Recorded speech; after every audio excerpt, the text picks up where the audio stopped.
Hello friends, welcome to my channel. मैं हूं आपका AIML भैया। एंड लास्ट वीडियो में हमने देखा था कि अंडर फिटिंग क्या होती है। एंड आज हम बात करेंगे कि ओवर फिटिंग क्या होती है। ठीक है, तो अगर किसी ने मेरी अंडर फिटिंग वाली वीडियो नहीं देखी तो इससे प्रीवियस वीडियो में जाके चेक करे, वो इस उसको देख के आए, जिससे उसे कंसेप्ट और क्लियर हो। तो चलो स्टार्ट करते हैं। तो बेसिकली ओवर फिटिंग मैं आपको एक एग्जांपल से समझाता हूँ। मान लो कल आपका एक एग्ज़ाम है और आपने पूरे ईयर स्टडी नहीं करी, तो क्या होगा कि आप अब लास्ट टाइम पे सिर्फ क्वेश्चन देखोगे, आंसर देखोगे और रट्टा मारने की कोशिश करोगे, समझोगे नहीं कंसेप्ट को। ठीक है, तो अब आपने जब कंसेप्ट नहीं समझा और आप अगले दिन एग्जाम में बैठ गए हो, तो क्या होगा कि जो आंसर आप रट के गए हो क्वेश्चन को, उसका तो आंसर आप दे दोगे। बट कोई ऐसा क्वेश्चन आया जो कि कंसेप्चुअल था और जो कि थ्योरी में से डीपली बनाया गया था, जो आपने कभी पढ़ा ही नहीं, उस पे आप फेल कर जाओगे। ठीक है, तो अब आपका रिजल्ट क्या होगा कि आप एक दो के आंसर दे के आए, क्योंकि पूरा जो पेपर था वो थोड़ा टफ आया और आपको वो रट्टा मारा मारी हुई चीज याद थी। तो आप जो है फेल हो जाओगे एग्जाम में। सेम कंसेप्ट मशीन लर्निंग के टर्म्स में होता है। ओवर फिटिंग में क्या होता है कि जब डेटा, जो हमारा डेटा है, उसको हम जो है हायर मॉडल यूज करते हैं उस पे, कि हमारा या तो डेटा सेट, जैसे लाइक ये डेटा सेट है और इस पे हम कोई ऐसा कॉम्प्लेक्स मॉडल यूज कर लेंगे जो कि इसको सिर्फ रट्टा मार लेगा, समझेगा नहीं। तो क्या होगा कि जब हम टेस्ट करेंगे अपने डेटा सेट को, 80-20 का रेशो मैंने बताया था, 20% पे जब हम टेस्ट करेंगे तो वहाँ पे इसकी एक्यूरेसी जो है डाउन जाएगी और जो है ओवर फिटिंग अकर करेगी। और इसका एक और एग्जांपल है कि जब हमारे डेटा में नॉइस होता है और हमारा डेटा जो है बेसिकली बहुत कम होता है, तो भी ओवर फिटिंग जो है होती है। तो इतना समझ आया कि ओवर फिटिंग में हम जो है, देखो यहाँ पे डेफिनेशन लिखे, when data is less and noise in data और when we use higher model for medium level of data, तो ओवर फिटिंग हमारी होती है। ठीक है, समझ आया। अंडर फिटिंग में क्या था कि हम सिंपल मॉडल यूज कर रहे थे, ठीक है, कॉम्प्लेक्स पैटर्न जिससे वो समझ नहीं पा रहा था। बट ओवर फिटिंग में हम कॉम्प्लेक्स मॉडल यूज करते हैं और डेटा का भी कंसेप्ट होता है कि डेटा हम अगर अच्छे से बनाए और उसमें सब तरीके के एग्जाम्पल्स दे, तो मॉडल जो है अच्छे से जनरलाइज कर पाता है और पैटर्न समझ पाता है। वो सिर्फ रट्टा नहीं मारता, वो पूरा समझने की कोशिश करता है। और अगर हम सेम टाइप का उसे डेटा सेट बना के दे देंगे तो वो एक ही तरीके से सीखेगा और रट्टा मार लेगा, नए कंसेप्ट पे वो फेल हो जाएगा। तो उम्मीद करता हूँ कि आप लोगों को ओवर फिटिंग जो है समझ आई होगी, ओवर फिटिंग की डेफिनेशन क्या होती है। अभी मैं आपको थ्योरेटिकल जो है वो समझा दिया, प्रैक्टिकल करके दिखाऊंगा। और यहाँ पे अभी हम जो डेटा सेट यूज़ कर रहे हैं वो ये है, स्टडी आवर, असाइनमेंट, अटेंडेंस और लेबल। ठीक है, ये हमारा प्रीवियस डेटा सेट है जो हमने बनाया था लॉजिस्टिक रिग्रेशन ट्रेनिंग के टाइम पे।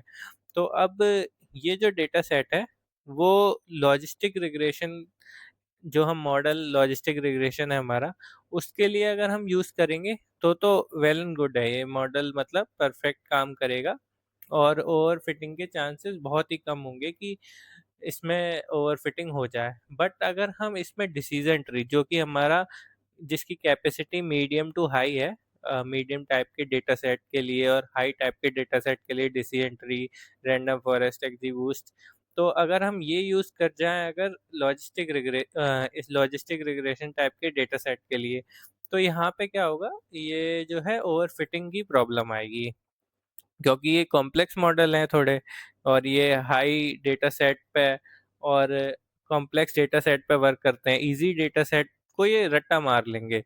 समझ आई बात की? तो चलो अभी लॉजिस्टिक रिग्रेशन से मैं आपको दिखाता हूँ। अभी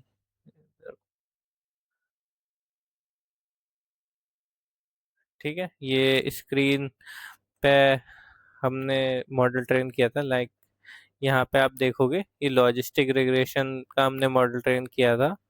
ये देखो model is equal to logistic regression, यहाँ पे इंपोर्ट किया एसक्यूएल की हेल्प से, और ये मॉडल लॉजिस्टिक रिग्रेशन, और इसको हमने देखी अगर इसकी टेस्टिंग और ट्रेनिंग एक्यूरेसी, तो इसकी 0.83 और टेस्टिंग 0.73।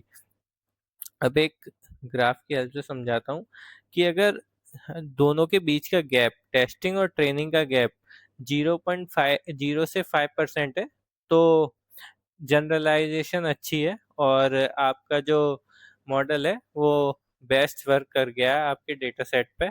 अगर ट्रेनिंग और टेस्टिंग डेटा सेट की बात कर रहा हूँ, इन दोनों के गैप की, अभी हमारे में जो गैप आया है वो 10% का आया है यहाँ पे, क्योंकि एक है 73 और एक है आपका 83, तो यहाँ पे 10% का गैप आया है, तो ये यहाँ पे यूजुअली एक्सेप्टेबल है। तो ये लॉजिस्टिक रिग्रेशन पे डेटा सेट अच्छा वर्क कर रहा है। अगर 10 to 15% का गैप आता है तो थोड़ा ओवरफिटिंग हो सकता है, हमें इसके ऊपर रिसर्च करनी चाहिए। और अगर 15% से ऊपर है तो ओवरफिटिंग का स्ट्रॉन्ग इंडिकेशन है, ये याद करके चलना। चाहो तो अपने नोट्स बनाते चलो जो मैं पढ़ाता चल रहा हूँ। और अब क्या होगा कि हमारा गैप जो है यहाँ पे 10% का है, तो ये लॉजिस्टिक रिग्रेशन से अच्छा वर्क कर रहा है।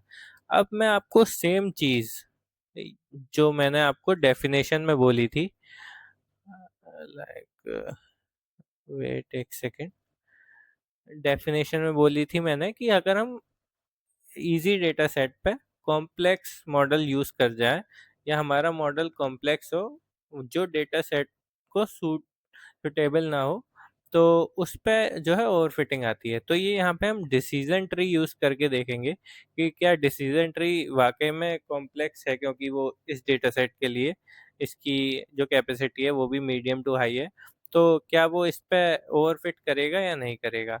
तो यहाँ पे हमें बस कुछ नहीं करना, यहाँ पे हमें एक लाइन इंपोर्ट करनी है डिसीजन ट्री क्लासिफायर करके। अभी डिसीजन ट्री के ऊपर मैं नेक्स्ट बाद में भी वीडियोस डालूंगा, तब आपको डिसीजन ट्री अच्छे से समझाऊंगा।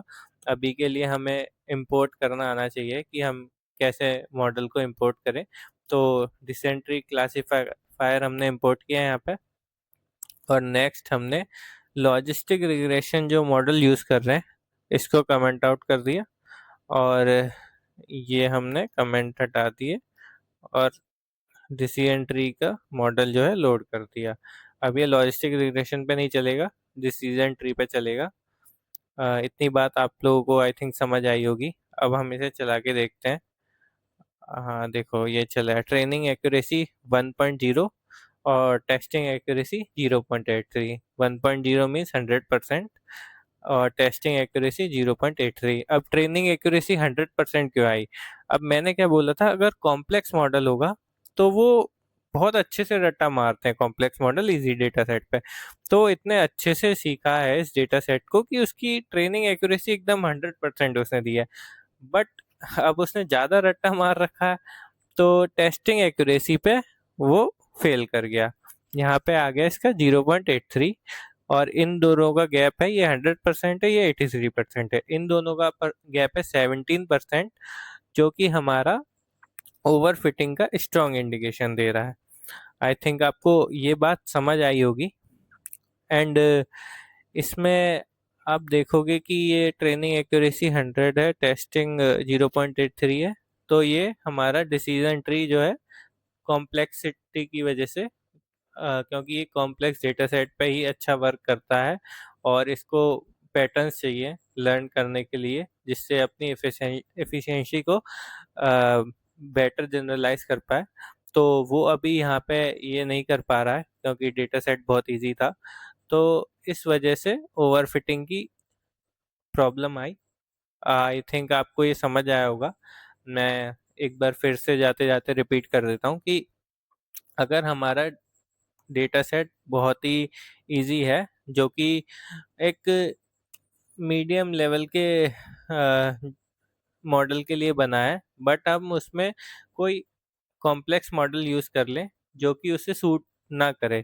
अब ज़रूरी नहीं है कॉम्प्लेक्स मॉडल में डिसीजन ट्री अगर अच्छा काम कर रहा है तो रैंडम फॉरेस्ट उससे भी ज़्यादा अच्छा काम करेगा। तो कोई डेटा सेट अगर डिसीजन ट्री के लिए अच्छा है तो वो रैंडम फॉरेस्ट के लिए बुरा भी हो सकता है और अच्छा भी हो सकता है। ठीक है? तो ये आपको ट्रेनिंग और टेस्टिंग के लॉस से पता चलेगी कि हमें जो है कौन-सा मॉडल इस पे बेस्ट फिट जाएगा। हमेशा बेस्ट फिट को लेके चलना है और जो आपका बेस्ट फिट होगा वो 0 से 5% के गैप जो होगा उससे पता चलेगी आपको, और 5 टू 10% तक इतना आपको लेके चलना है कि इतना गैप तक हमारा जो है मॉडल ट्रेनिंग परफेक्ट हुई है और इसमें अंडर फिटिंग या ओवर फिटिंग का इशू नहीं आया है। ठीक है? ट्रेनिंग और टेस्टिंग लॉस हमेशा देखते चलते हैं जब भी आप मॉडल ट्रेन करोगे। तो नेक्स्ट वीडियोस में मैं आपको ये मॉडल्स के बारे में भी बताऊंगा जो कि बहुत ही यूज़फुल मॉडल है और हर जगह ये यूज़ होता है। डिसीजन ट्री तो बहुत ही पावरफुल मॉडल है। अब आज के लिए उम्मीद करता हूँ समझ आया होगा आपको। अंडर फिटिंग ओवर फिटिंग दोनों समझ आ गई होगी। अगर फिर भी डाउट है तो आप कमेंट बॉक्स में मुझसे पूछ सकते हैं। और तो चलिए आज के लिए बस इतना ही। Thank you. Goodbye. Like and subscribe करो।